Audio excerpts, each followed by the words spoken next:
Okay, so today we are inaugurating our grassroots structure, um, which is Jandor of Lagos movement grassroots structure, at least to start preparation for the re-election of Mr. President. Okay, we know that campaign hasn't started, but we believe tomorrow start today.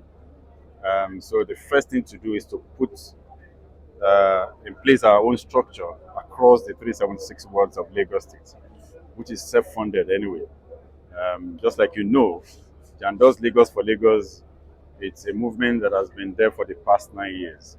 And as you can see in the hall, we have everybody from the entire 376 ward. So today we inaugurated all the ward chairmen, 376. We have LGA executive 77 per LGA in 57. And we also have the state school. We have senatorial leaders, we have apex leaders. So today is to inaugurate this in preparation for my ward tour. Just like I did during electioneering campaign in 2023, I toured the entire 376 wards and 245 we want to use the 020. So we're starting again to go out there and tell people the need for them to support this party come 2027. Are you executing the work tour before the APC primary?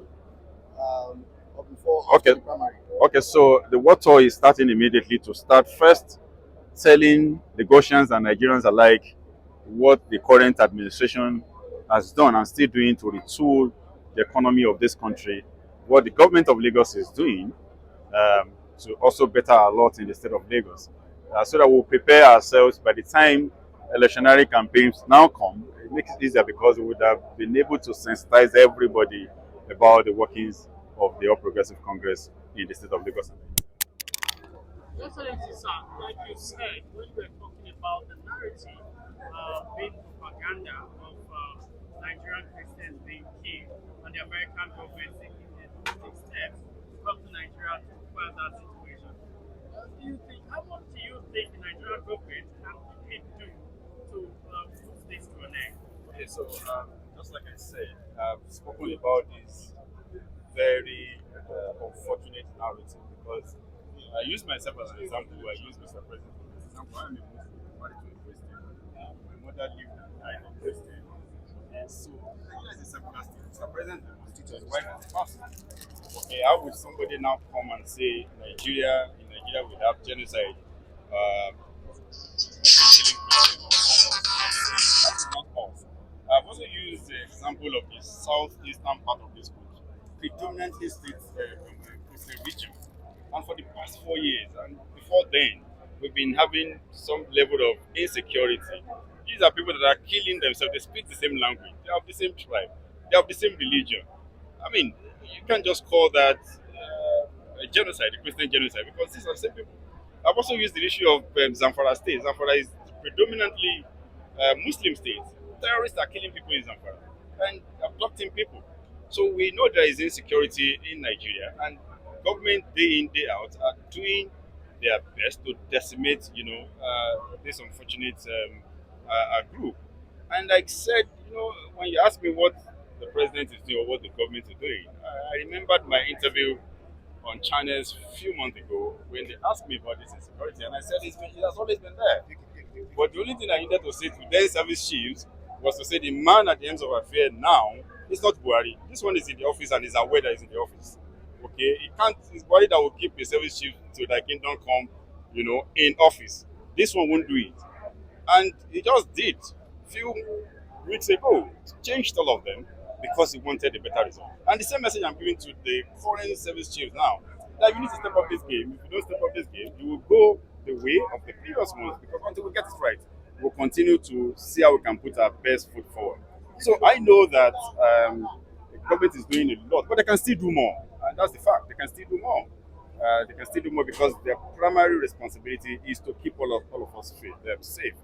I believe they're doing their best, and they're doing it. Even this government has done a lot to ensure we have stability. Are you thinking about this because of the fact that we understand that the opposition party is pushing so hard with this story and narrative, especially with the fact that they are saying that it was the same government when in opposition that said said that the Goodluck Jonathan government has done nothing about security issues in the country, but now they are there.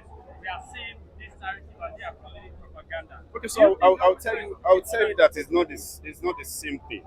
Of course, if you want to wrestle power, you can sell all sorts of wrestle power from the main from the ruling party, but you won't sell what to crash on all of us as a country. You won't sell what to bring about untold hardship, or something that will put our national security in the hands of invaders. No.